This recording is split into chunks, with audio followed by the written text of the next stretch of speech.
Solicitamos a continuación al doctor Alfredo Jalife que nos haga el favor de hacer uso de la palabra. El doctor Alfredo Jalife es especialista en neuroendocrinología y es egresado de los Institutos Nacionales de Nutrición y de Neurología y Neurocirugía.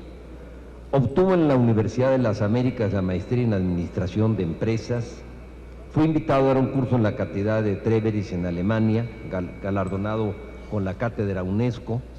Es profesor de posgrado en la Facultad de Contaduría y Administración del UNAM, en Geopolítica y Negocios Internacionales, profesor de licenciatura de la Facultad de Ciencias Políticas y Sociales del UNAM.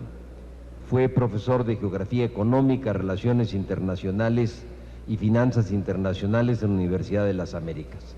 Le cedo el uso de la palabra al doctor Alfredo Jalife. Muy amable senador Labastida, agradezco la invitación del Senado de la República y antes de abordar mi tema quisiera recordar qué quiere decir la palabra república, que obviamente representan ustedes los senadores. Viene de res pública, es decir, la cosa pública y no la cosa privada. Es decir, ustedes están ungidos de la preservación de los derechos y obligaciones a nivel público, no a nivel privado, porque aquí, honestamente, he estado oyendo ponencias que parecen más bien que estamos en una empresa transnacional más. Bueno, dicho esto, la reforma calderonista peca de reduccionismo fiscalista neoliberal y ostenta como defecto principal la evasión de la brújula geoestratégica al desconectarse cándidamente de la realidad internacional y su nueva correlación de fuerzas, es decir, la severa crisis financiera del G7 y la OTAN, el desmoronamiento del neoliberalismo global, la decadencia de Estados Unidos y, sobre todo, el eludir la geopolítica contemporánea, el incipiente orden multipolar y el nuevo orden geoenergético mundial. Mercantilmente vinculada al proyecto estadounidense del tripartita ASPAN, al que ya se refirió extensamente Manuel Bartlett, el doctor Manuel Bartlett, la reforma calderonista forma parte de la caduca globalización petrolera controlada por las vetustas 7 hermanas privadas anglosajonas, desfasada y en contra de las nuevas corrientes de la historia. Tampoco toma en cuenta la grave crisis financiera global, la consecuente insolvencia de los grandes bancos anglosajones y españoles que controlan a las virtuales petroleras adquirientes y, peor aún, elimina el intrínseco valor geoestratégico del petróleo como una característica del nuevo poder mundial. Así como hasta 1971 el patrón oro significó el barómetro de la economía mundial, hoy, de facto, el patrón es el oro negro. ¿Cuál es la prisa para tomar decisiones precipitadas y unilaterales como la que aprobaron sobre los biocombustibles, que pueden ser erróneas y hasta letales? Hoy la desprivatización, renacionalización y o reestatización de los hidrocarburos significan la verdadera modernidad. Y cito al diccionario de Oxford Illustrated, ¿qué significa modernidad? Que veo se está usando en sentido contrario. Cito: la tendencia de los tiempos presentes. Cierro la cita. En el reciente 11º Foro Internacional de Energía celebrado en Roma, se asentó que los estados nacionales poseen ya el 95% de las reservas mundiales. Repito, 95% de las reservas mundiales de hidrocarburos frente al desplome a un 5% de las transnacionales privadas, primordialmente anglosajonas, tendencia que epitomiza exquisitamente ExxonMobil, la primera transnacional privada mundial que, pese a la obtención de los mayores ingresos de su historia, ha declinado su cotización bursátil debido tanto a su baja productividad como al desplome de sus reservas mundiales. Como consecuencia de la debacle militar anglosajona en Irak, los protectores de las añejas 7 hermanas transnacionales privadas, se ha gestado un nuevo orden geoenergético mundial que beneficia a los estados nacionales productores de hidrocarburos que detentan alrededor de la mitad del total de 3 millones de dólares, trillions en anglosajón o trillones en anglosajón, en fondos soberanos de riqueza, provenientes en su gran mayoría de los cuantiosos ingresos del oro negro que ha roto la barrera psicológica de 147 el barril. Recuerdo que el mayor negocio lícito, no estoy hablando de negocios ilícitos, el mayor negocio lícito del planeta son los hidrocarburos, que arrojaron el año pasado más de 4 millones de dólares.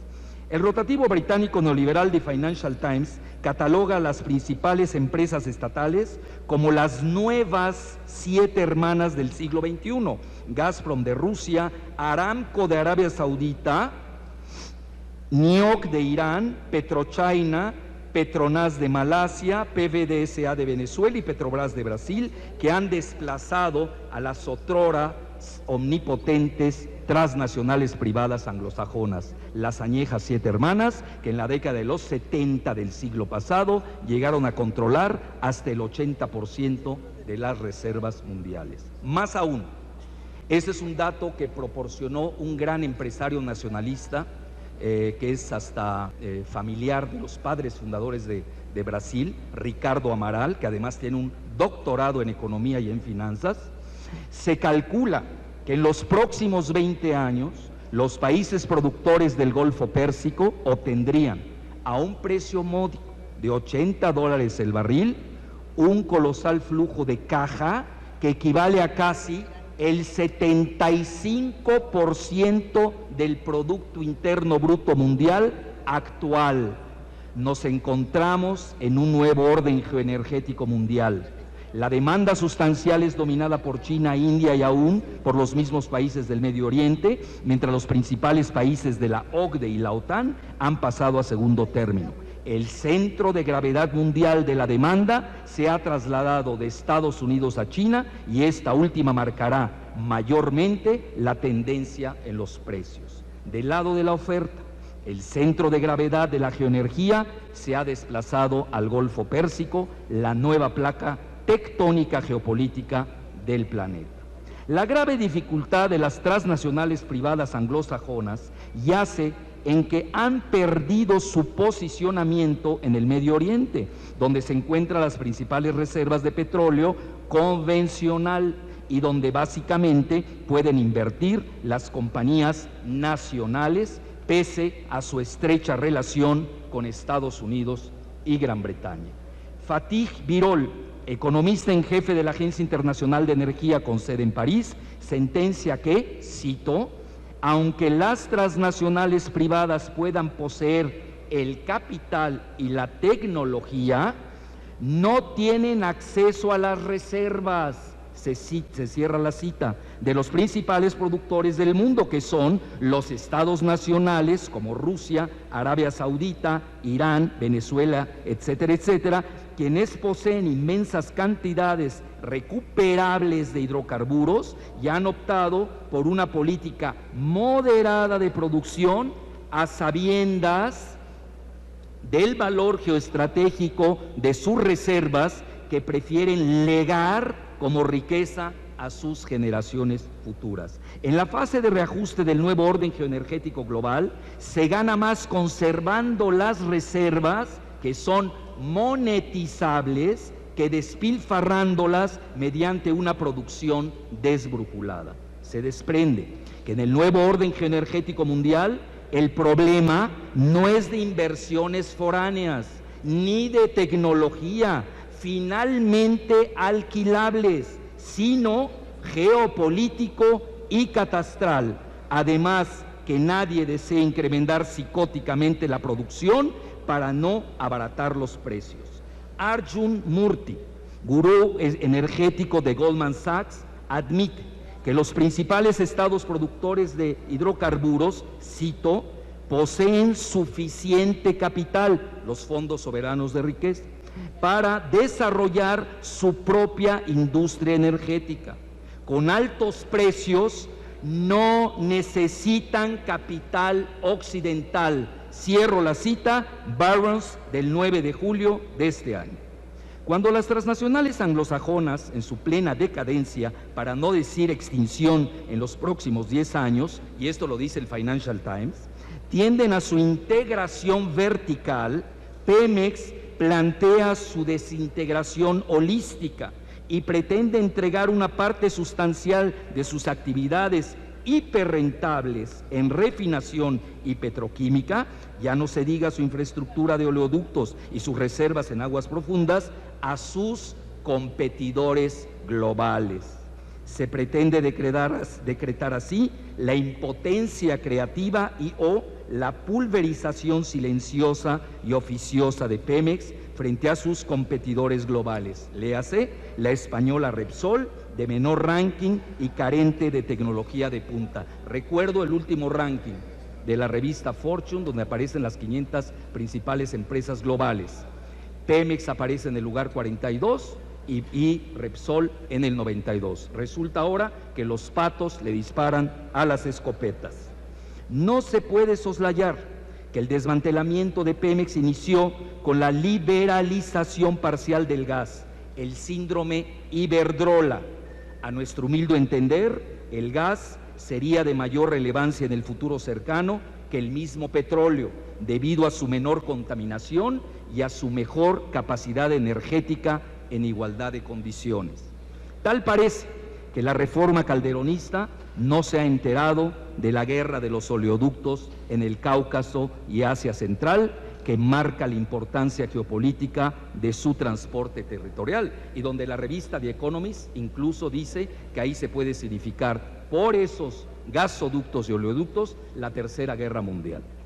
El inconveniente no solamente radica en la construcción de gasoductos, sino en los alcances geopolíticos, como sucedió cuando James Schlesinger Jr., primer secretario de Energía de Estados Unidos en la administración Carter, por cierto, exdirector de la CIA y exsecretario de Defensa, prefirió el gas canadiense y dejó al gobierno de López Portillo, donde recuerdo figuraba nada menos que Jesús Reyes Heroles Sr. como secretario de Gobernación, colgado de la brocha con las llaves en la mano del gasoducto Cactus Reynosa. Hoy México quema en forma esquizofrénica su gas en el sur y lo importa del norte, mientras concede más de la cuarta parte de su control a España, país que, por cierto, carece prácticamente de hidrocarburos. Tampoco se puede soslayar que la reforma calderonista constituye un eslabón más de avanzada en la aplicación fehaciente de varios planes neoliberales promovidos por Estados Unidos. El documento de captura energética de México, Los Nuevos Horizontes, The New Horizons, publicado en septiembre de 2001, un año inolvidable, por el Centro Estratégico de Estudios Internacionales, con sede en Georgetown, Washington, donde aparece la rúbrica de Jesús Reyes Heroles Jr., además de la Universidad de Austin, del ITAM y del SIDAC, una entidad fantasmagórica. El documento Los Nuevos Horizontes contó con el apoyo del influyente Consejo de Relaciones Exteriores con sede en Nueva York y luego se expandió mediante el Consejo de Competitividad de América del Norte, que privatiza la integración energética tripartita con el apoyo local del CIDE. Recuerdo el ranking de competitividad. Estados Unidos tiene el primer lugar mundial y México acaba de derrumbarse al 56. ¿Cómo podemos nosotros hablar de competitividad entre desiguales? Llama la atención que la UNAM, mi universidad, la máxima universidad de México y Latinoamérica, que ni es instituto como el ITAM, ni centro como el CIDE, no haya sido invitada a escudriñar el documento Los Nuevos Horizontes. 5 años más tarde se concretan Los Nuevos Horizontes con el ASPAN. El 23 de marzo del 2005, en Waco, Texas, que los mandatarios Bush de Estados Unidos, Martin de Canadá y Fox de México celebran un acuerdo a espaldas del Congreso y de la Nación. 3 años más tarde al ASPAN emerge la reforma calderonista y lo que se nacionalizó a un poco más de $2 el barril. 70 años más tarde se pretende desnacionalizar cuando el barril ha alcanzado $147. En contrapunto, en Brasil cunde la presión gubernamental, empresarial y ciudadana para renacionalizar en su totalidad a Petrobras, que controla el Estado en 55%.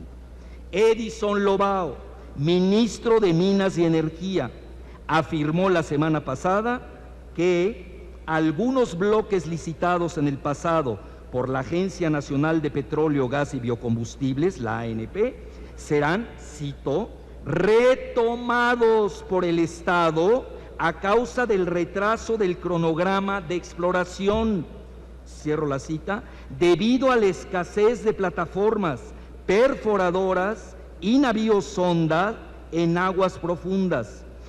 Sustentó que, cito, lo ideal es que Petrobras fuera 100% nacional, se cierra la cita, y agregó, abro la cita, en la actualidad el 60% de las acciones se negocian en una bolsa de valores y el 80% de ese total está en manos de los estadounidenses. No podemos entregar toda esta riqueza a un puñado de inversionistas. Se cierra la cita, Jornal O Estado de Sao Paulo, 15 de julio reciente. Una grave carencia de la reforma calderonista es que mediante su privatización tangencial se puede gratificar a las principales transnacionales violadoras de derechos humanos y devastadoras del medio ambiente. En sus componentes detectables, en medio de una deliberada ininteligibilidad, la reforma calderonista se parece tanto a la fracasada privatización de Boris Yeltsin, que sumió a Rusia en la inopia, así como a la captura de la riqueza de los hidrocarburos en Irak. Se recuerda, un país invadido por las transnacionales privadas anglosajonas. Vladimir Putin, antes de dejar la presidencia, después de haber multiplicado 5 veces el Producto Interno Bruto, repito, multiplicado 5 veces el Producto Interno Bruto en 8 años, gracias primordialmente a la desprivatización, renacionalización y reestatización, firmó una ley que restringe la inversión foránea en 42 sectores estratégicos que incluyen la energía, las telecomunicaciones y el sector aeroespacial. Bueno, hasta las televisoras y la radio, con eso les digo todo. Cualquier inversión foránea, privada o estatal, requerirá de permisos especiales de un comité presidido por el primer ministro. The Financial Times, 5 de mayo reciente. El flamante presidente ruso Dmitry Medvedev acaba de firmar una ley para desarrollar las inmensas reservas del Ártico, exclusivamente por las empresas estatales, con un mínimo de 5 años de experiencia. Toronto Star, 19 de julio reciente. Rusia nacionaliza así la extracción de las aguas profundas del Ártico, donde se ubicaría el 25% de las reservas planetarias de hidrocarburos. Pareciera que los relevantes países productores de hidrocarburos le dan la vuelta a la privatización doméstica y o foránea mediante la eclosión de empresas estatales que han florecido en Rusia y China. En realidad, bajo el modelo de la globalización financiera, todas las privatizaciones domésticas son parcialmente, cuando no mayoritariamente, foráneas, debido a su cotización y control en las bolsas de valores de Wall Street y la City. Sin el control financiero de los estados, en el mejor de los casos, cualquier mañana las reservas de hidrocarburos pueden pasar darwinianamente a manos de las transnacionales foráneas mediante una captura hostil, takeover bursátil. Los países del G7 y la OTAN, que cobijan a sus transnacionales petroleras privadas, exigen lo mejor de los dos mundos. Reclaman la apertura de los países productores, valetudinarios militarmente, mientras cierran el paso a las inversiones foráneas bajo el ardid protector del patriotismo económico y o el nacionalismo económico, como sucedió en marzo del 2005, cuando la estatal Chinese National Offshore Oil Corporation pretendió adquirir con dinero fresco por 18,000 millones a la californiana Unocal, que finalmente fue adquirida con papel chatarra bursátil por Chevron Texaco. Cabe señalar que la californiana Unocal es el tercer principal miembro del estratégico oleoducto BTC, Bakú-Tbilisi-Ceyhan, que conecta el mar Caspio al mar Mediterráneo. Es comprensible que Estados Unidos resguarde sus activos geoestratégicos en detrimento de triviales consideraciones mercantilistas. Recuerdo incluso un reciente artículo del geoestratega estadounidense Henry Kissinger, quien, precisamente debido al temor que existe en Estados Unidos a que los fondos soberanos de riqueza del BRIC, es decir, de Brasil, Rusia, India y China, y de los países productores del Golfo Pérsico, no se lleven las joyas estratégicas de Estados Unidos, por lo que ha escrito de que se debe frenar y poner restricciones a sus sectores estratégicos, sobre todo en el sector energético. Entonces yo me pregunto por qué, si dos potencias del tamaño de Estados Unidos y Rusia consideran al petróleo como arma estratégica, ¿por qué México no lo hace? Sorprende que México, un país muy vulnerable desde el punto de vista militar, cuando su principal fuerza ha sido su pacifismo y su otrora gloriosa política exterior antes de ser descuartizada por Castañeda Guzmán, ignore, al riesgo de su propio suicidio, las alertas geopolíticas de las dos principales potencias nucleares como Rusia y Estados Unidos, que definen a los hidrocarburos como arma estratégica. Bueno, conclusión, me salto. En el contexto de la mayor crisis multidimensional de la historia y de la disgobernabilidad global que conjugan la crisis financiera del G7 y la OTAN y las crisis energética y alimentaria en medio del cambio climático,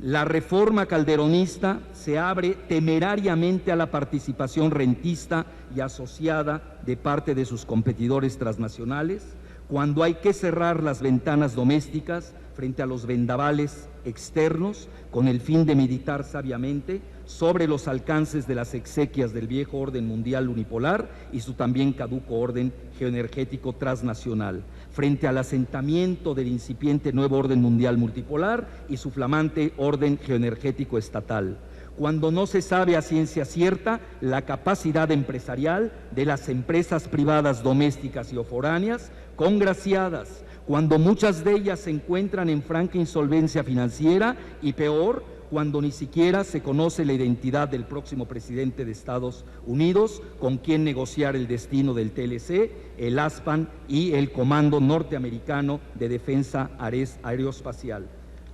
Y ya, concluyo ahora. Cuando el Estado mexicano ha sido despojado de prácticamente todos sus sectores estratégicos, donde resalta la banca, la reforma calderonista exhibe perturbadores elementos balcanizadores al haber fracturado a la nación y parece desembocar en la dependencia energética foránea, en inversiones y tecnología. Aunque no viniese en la Constitución, por simple geoestrategia y seguridad nacional energética, el Congreso tiene la misión histórica de rechazar la reforma fiscalista neoliberal del Ejecutivo. Hoy, quien domina el petróleo, los alimentos y el agua, controla al mundo. Nosotros no deseamos dominar al mundo, pero tampoco queremos que nos controlen. Muchas gracias.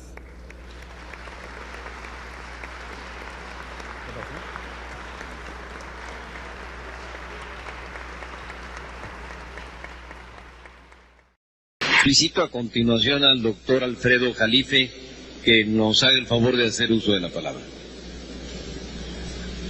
Bueno, en la invitación viene relaciones con compañías extranjeras.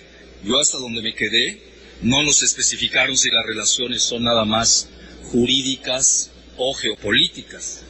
No entiendo ninguna relación jurídica sin un orden geopolítico mundial.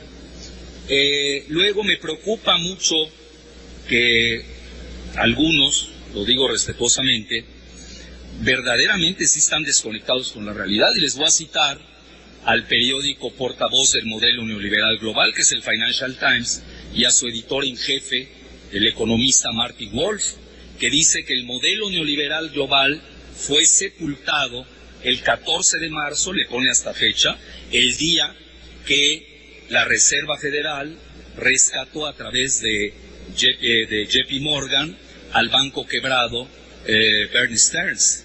Yo les recomiendo que hay que tener mayor cultura financiera global y no nada más eminentemente jurídica, pero muy reduccionista, porque yo también les recuerdo, yo vengo de un país de origen que tuvo la escuela de derecho más importante en el Imperio Romano, donde estaba nada menos que Papino y Ulpiano, que es la escuela de Beirut. Es decir, el orden jurídico es parte del modelo de la potencia dominante, al menos así nos los enseñaron los textos romanos y griegos.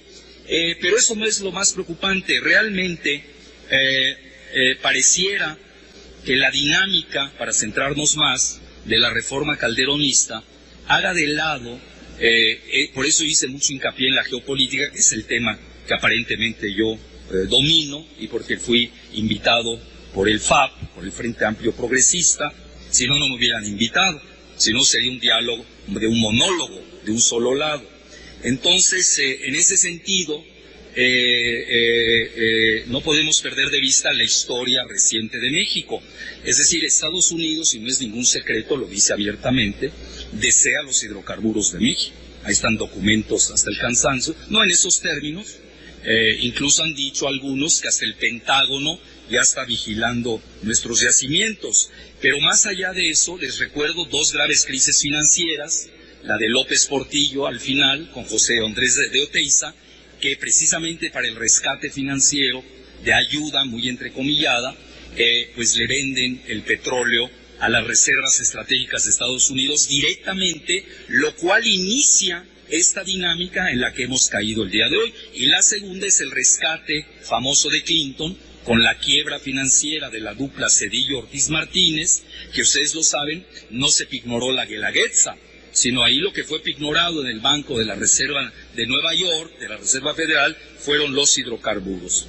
Luego, otro punto que ahora ya sí quiero hacer a nivel personal, como que la revista Fortune, en su clasificación de este año, se adelanta a muchas cosas. La primera es que ya no ponen a México en los países de refinación, sino nos colocan como un país minero extractor, es decir, un ballet parking de las transnacionales que sí se van a dedicar al valor agregado, que son las petroquímicas, la refinación, construcción de oleoductos, y ya no se diga la exploración, producción en aguas ultraprofundas. Pero en este tenor, a nivel jurídico, también les quiero recordar, para no ser, dos cosas, sobre todo al licenciado Estrada. El arbitraje no es moderno, como usted dice, discúlpeme. Yo no soy abogado, pero tengo una cultura universal. Es una temática que vienen manejando los rabinos desde hace más de 7,000 años, así que tampoco es novedosa. En segundo término, sí les sugiero que lean detenidamente 3 hechos de la historia cuando nos vayamos al arbitraje, y que está vinculado con los asuntos de poder militar.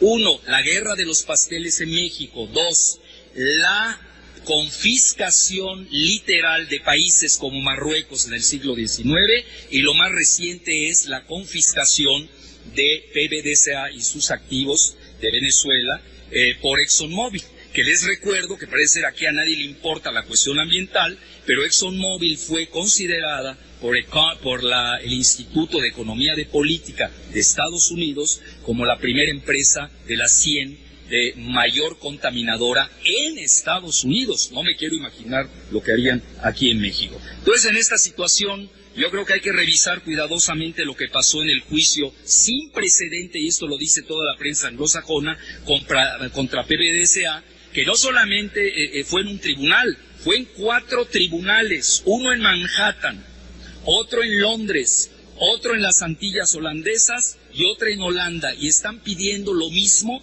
pero 4 veces, porque son 4 juicios. Así como las Torres Gemelas se cobraron el doble seguro porque comentaban que eran gemelas, entonces el cobro del seguro fue también gemelo. Yo creo que hay que ser más cuidadosos y ser menos ligeros, y también optar por ver, sobre todo, las repercusiones de poder y de geopolítica a nivel mundial. Y por último, como propuestas rápidas, pues no hay tiempo para ir, pero sí quiero ser propositivo. 1, recursos de dinero sobran. Banxico tiene cerca de 90,000 millones de dólares, que equivalen en proporción del PIB a 20 veces las divisas que tiene Estados Unidos. No veo por qué no podamos nosotros usar 30,000 millones de dólares de esos 90,000, que además provienen en gran medida de los hidrocarburos, para construir una refinería en cada estado productor, es decir, en Tamaulipas, en Veracruz, en Tabasco, en Campeche y en Chiapas. Segunda propuesta, no podemos entender hoy, desde el punto de vista de la geopolítica de los hidrocarburos, las geofinanzas y la geoeconomía. Si ustedes estudian bien a una empresa como ExxonMobil, usted se va a dar cuenta que sus activos principales los tiene la banca transnacional. Es urgente crear una banca nacional y sobre todo una banca de inversiones que estimule los créditos a Pemex. Muchas gracias. El turno le corresponde al doctor Alfredo Jalife. Muchas gracias. Bueno, pues primero la réplica entre los debatientes. No me gusta pontificar, licenciado Estrada. Usted tiende mucho a pontificar, da adjetivos con ton y son. Y disculpe que yo le diga que su postura no solamente es reduccionista, sino muy ingenua desde el punto de vista geopolítico.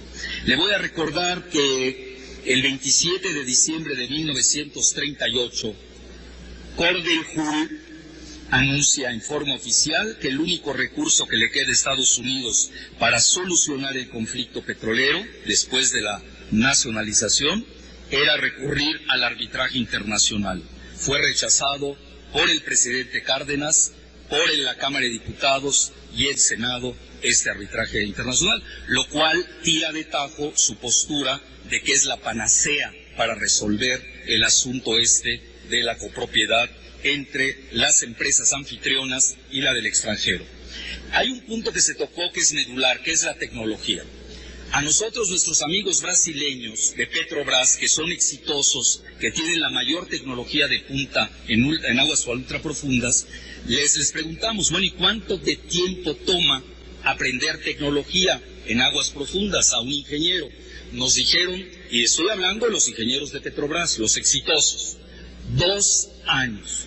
Entonces, senador Elizondo, si realmente tenemos el complejo de superioridad, que yo festejo, porque yo no tengo ningún complejo de inferioridad, yo creo, ¿por qué no les enseñamos a nuestros ingenieros mexicanos, en lugar de haber quitado los intensivos a la educación, por qué no usamos nuestras casas de estudio, incluyendo hasta el TEC de Monterrey, ahí no creo que vamos a nacionalizar el conocimiento, podemos poner a quien sea allá a crear con urgencia ingenieros que se dediquen a saber perforar en aguas profundas. Luego, en relación al tema de privatización, es cierto, tienen razón, por eso hasta Aguilar Camín, que no sabe nada de finanzas y menos de petróleo, desmontó lo de la privatización, que ahora el licenciado Bartlett tiene razón. Lo que pasa es que en los términos de la globalización no se usa el término privatización, y Calderón y consortes no mienten cuando lo dicen. Yo les voy a citar al Oxford Analytica de la Universidad de Oxford del 10 de abril, cuyo título sobre la reforma de Calderón dice lo siguiente: liberalización ambiciosa y radical. ¿Qué quiere decir? Liberalización donde nace el modelo neoliberal desde Adam Smith, en el país de Adam Smith, significa el thatcherismo y el Reaganomics económico, es decir, la desregulación de la globalización financiera. Así lo están aceptando en el centro del neoliberalismo global y la globalización, que es Gran Bretaña. Ahora, yo realmente no creo, yo no aquí ni me gusta pontificar y tampoco me creo uno iluminado para decir que yo soy del lado del retroceso o yo soy del lado del progreso. Yo lo único que les puedo decir, con todo mi respeto, es que en el sexenio pasado, al que usted fue secretario de Energía, licenciado Elizondo, y le contesto respetuosamente porque usted ha sido respetuoso. Por eso no le quiero contestar a otros que han sido irreverentes. Entonces, porque a mí me han enseñado, yo vengo del Medio Oriente, que cuando se nos invita, se nos trata bien al anfitrión. Es decir, no se vale ofender cuando quiera cualquiera de ustedes que han ofendido un debate sobre Rusia y Arabia Saudita, lo hacemos en las propias embajadas, pero sin inmunidad. Y nos vemos ahí de tú a tú. Pero yo aquí voy a ser respetuoso de este Senado que me ha invitado, lo cual agradezco. Entonces le contesto respetuosamente, licenciado Elizondo, de que, y ahí dejo la bibliografía de Rusia y Arabia Saudita en el fondo. Usted cita, y la corta mi frase, cuando yo digo cerrar los vendavales externos con el fin de meditar sabiamente sobre los alcances de las exequias del viejo orden mundial unipolar y su también caduco orden geoenergético transnacional frente al asentamiento del incipiente nuevo orden mundial multipolar y su flamante orden geoenergético estatal, cuando no se sabe a ciencia cierta la capacidad empresarial de las compañías privadas domésticas y o foráneas congraciadas, cuando muchas de ellas se encuentran en franca insolvencia financiera, como es el caso del principal banco del mundo, que es Citigroup. Concluyo, yo creo que, y ahí no habría ni siquiera discusión, si usted me demuestra que la globalización sigue vigente como modelo, yo retiraría todo mi debate y mi ponencia. Pero si yo le demuestro que estamos viviendo épocas de retorno del nacionalismo y de nacionalizaciones en el G7, cuando Alemania, Gran Bretaña y Estados Unidos están rescatando a su banca privada. Ya ni hablo de España, que ni cuenta en esto. Entonces, ahí sería muy temerario, muy ligero, y tendríamos ahí, sí, sería el peor pecado capital, regalar a unas empresas privadas el último recurso que nos queda en México y que significa nuestra segunda independencia del Nuevo México. Muchas gracias.